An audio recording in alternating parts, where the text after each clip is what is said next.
Greetings, everyone. Welcome back to Nerdrotic. This is a quick live recording of a video with some shocking news. Absolutely shocking news. Star Wars shocker. Marvel's Kevin Feige developing new movie for Disney exclusive from The Hollywood Reporter. Again, you're going to get this warts and all because I didn't have time to absolutely do this, and now see, you can see the warts and all. There we go. Sorry. Jesus. We're gonna just turn this off right now. Sorry, that's what happens when you do these live. Lucasfilm's Kathleen Kennedy is pursuing a new era in Star Wars storytelling, and knowing what a diehard fan Kevin is, it made sense for these two extraordinary producers to work on a Star Wars film together. Walt Disney Studios co-chairman Alan Horn tells The Hollywood Reporter. Now, I don't know what you guys think of all this, but I certainly, my first reaction was this is either Kathleen Kennedy's savior or her replacement. I don't think Kevin Feige can do both. I don't think he would do both, and I know he loves Marvel, but I always thought that, not that Kevin Feige is listening to me, that he should have bowed out after Endgame. I mean, he had a historic run, and aside from Captain Marvel and some issues I had with a couple of films, not many though, they were mostly great. They would have named streets after this guy. They would have renamed it Feigewood. But if he hangs in there with Marvel Phase 4, which I find to be questionable at best, Marvel Phase Woke, the MCU, I think that will besmirch his image a little bit. So maybe moving on to Star Wars is a good idea, but apparently he has plenty of time. I was told, we were told by Sony he didn't have enough time, but, again, I think Spider-Man's probably better off at Sony, to be honest with you. To the surprise of no one, Kevin Feige is a huge Star Wars fan. It might surprise many, however, that the Marvel Studios chief is going to be developing a Star Wars movie as Lucasfilm president Kathleen Kennedy makes new plans for a wave of projects set in the universe. The Hollywood Reporter has learned.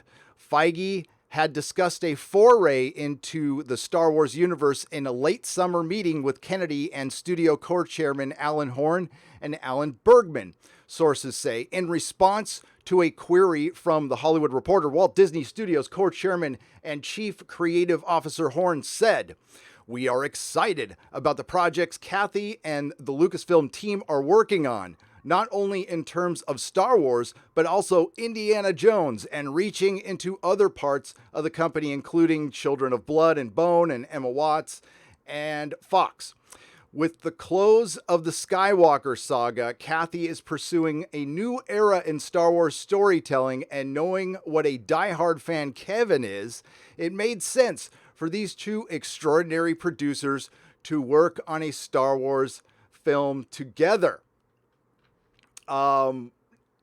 This is amazing and weird news considering the recent events with Bob Iger's autobiography, the little victory that the Fandom Menace has just achieved with, it's a victory in a battle. We won a battle. We didn't win the war. It's far from over, and I don't know if we can win it because the character of Luke Skywalker has been completely destroyed. So I don't know where you go with Star Wars. From that, you just have to distance yourself and write off the Skywalker saga. How heartbreaking is that? Write off the Star Wars saga. And it seems like they've already kind of done that. Announcing Kevin Feige as a producer is interesting news, to say the least. Some see the move as a prelude to a larger role for Feige within Lucasfilm. That's the way I see it. While others say it merely reflects the Marvel's executives' passion for the franchise. Hey, I only worked in Hollywood for a couple of years at the very low levels, but unfortunately, passion is not what drives any project in Hollywood. It is cheddar. Cheddar drives what direction they want to go in, and this sounds like another course correction to me. A top Disney source says, an unnamed source, by the way, an unnamed source from The Hollywood Reporter. So I guess it's not just me and Doomcock who use unnamed sources. It's The Hollywood Reporter as well. A top Disney source says Kennedy remains in charge with no plans for any changes. One knowledgeable unnamed source says Feige has told a major actor that there's a specific role he would like that person to play if and when he makes the movie. Interesting. However, with Star Wars The Rise of Skywalker set to hit theaters on December 20th, it is understandable that Disney would like to keep as much about the future of the franchise under wraps as possible. Skywalker, otherwise known as Episode 9, is meant to be the final installment of the series that was first launched by Lucas in 1977. We all know this. It is also meant to win back fans after... Whoa. What does this say right here? It is also meant to win back fans after the sequel trilogy, after the last sequel trilogy entry. Let me highlight all of this. I want to enjoy this one a little bit. It is also meant to win back fans after the last sequel trilogy entry, the last Star Wars The Last Jedi, divided audiences. Oh, so it's not just a small minority according to The Hollywood Reporter anymore. It is a divide. Fandom Menace, you've done well. For people out there who were critics of the Fandom Menace, critics of this movement, who said it would go nowhere, well, look at Galaxy's Edge. Look at the course correction. Look at Bob Iger's autobiography. You done well. Even though reviews are largely positive and the film grossed $1.3 billion worldwide. Well, we know there's a difference between financial success and success. We know that when you pay $1 billion or billions of dollars for a franchise, you want that to last more than a couple of years.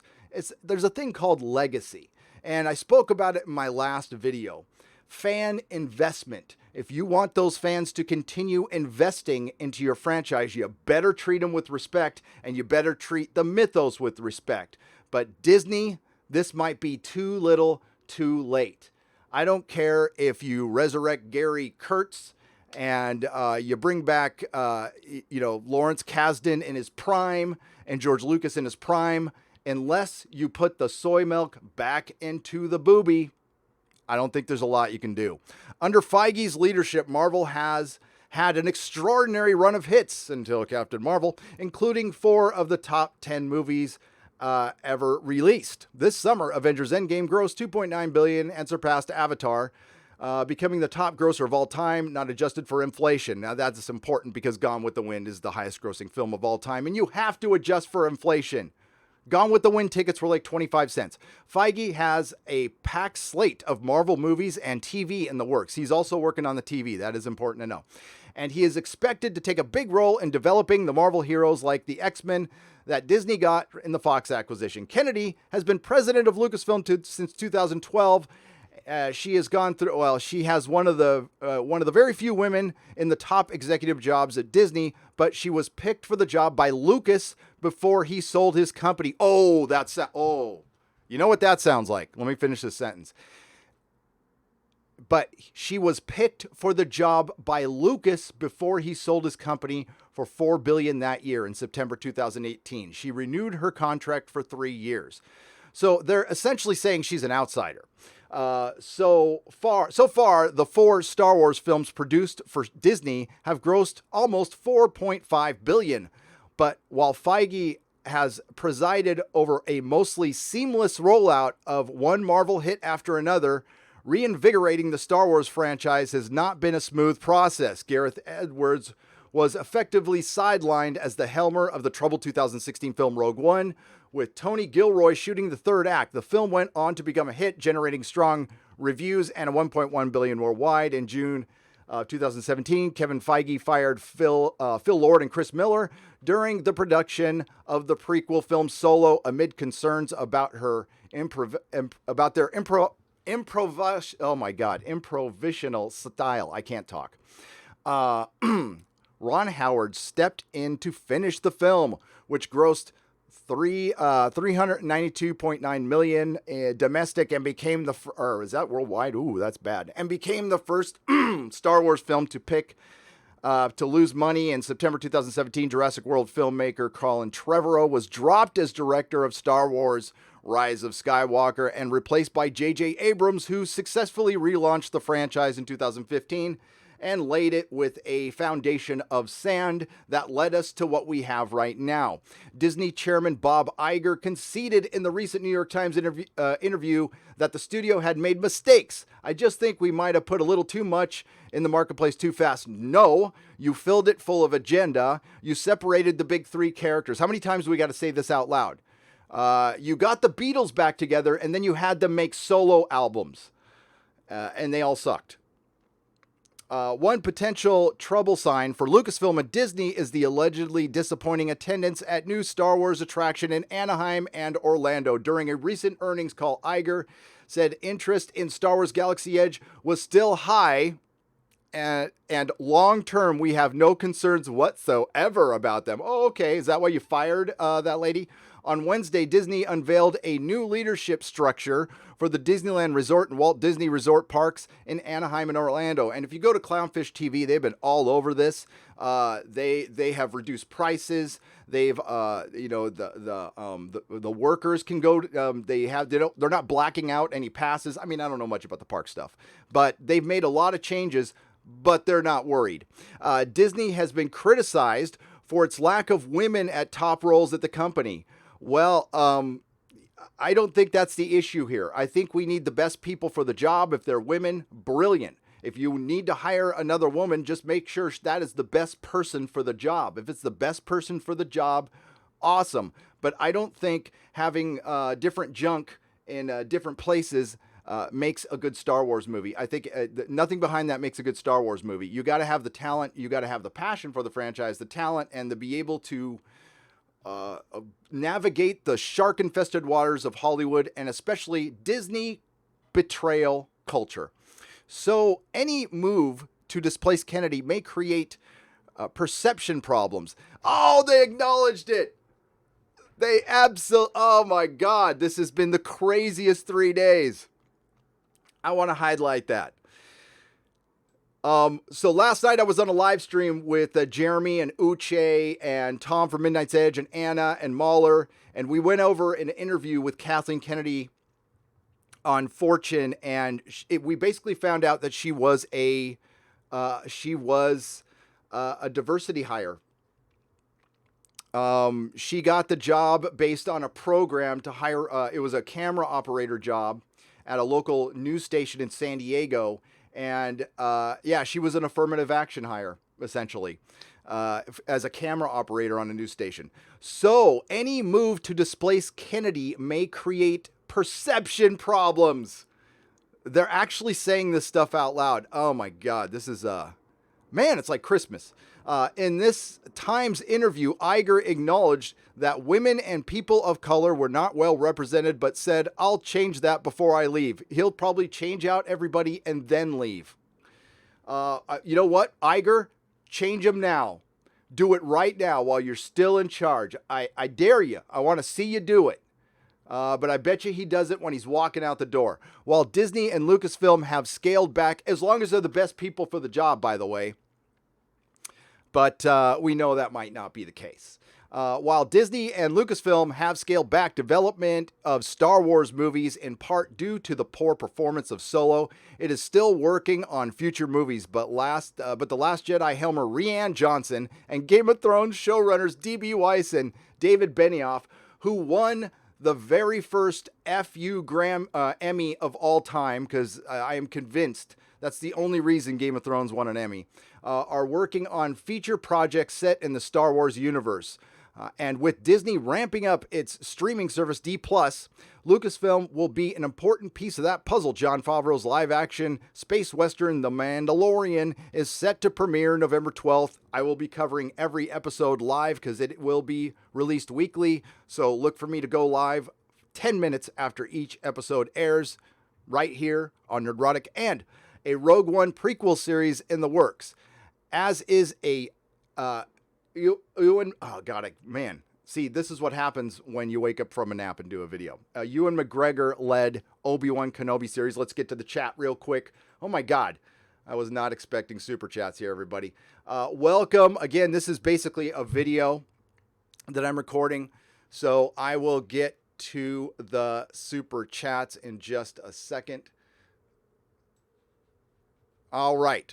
So we got John T. Net for 100 Hong Kong dollars. The new Disney Star Wars, The Rise of Kevin Kathleen Kennedy. The Rise of the KKK. Wow. Kid Menu Jeremy for $2. It's my birthday after midnight. Cheers, Gary. Happy birthday, Kid Menu Jeremy. You earned a juice box and tater tots. Kid Menu Jeremy for $5. Don't you love Trevorrow's FU to Disney as he brings the main trio back together in the next Jurassic Park film? He would have done that with Star Wars Episode 9. I absolutely agree. This is, I believe that this might be a bridge to Kathleen Kennedy's replacement. I mean, right now, I don't think Kevin Feige would replace Kathleen Kennedy. I don't know why he'd leave the MCU, although I think he should. I mean, he could retire right now as a legend, but maybe he wants to produce a good Star Wars film and maybe, you know, go be CEO of Disney, although he is a white male. He is a white male, so we don't know. But when you win an award for best streaming series, but little to no award for the cast, writers, directors, or production, or damning fate, it is definitely being shade thrown at Game of Thrones. Yeah, Game of Thrones didn't deserve to win, but we're talking about Star Wars. And we will defend Harvey, and we will defend Doomcock. Our friend Doomcock was needlessly libeled in a website called Inverse. We will be talking about that on the Inquisition. Indeed. All hail Lord Doomcock. I guess Gary is okay too. You know, Lauren, I am. I guess I'm okay. Okay, we're going to end it right there, folks. Again, this is just a video. I didn't have time to record it. I've already live streamed today. You can go find that at Nerdrotic Live. If you would all please, if you're out there and you haven't subscribed to the channel, please subscribe. I usually do a little better quality videos than this, especially the beginning. But again, I had like zero time to record a video, and I did want to talk about this.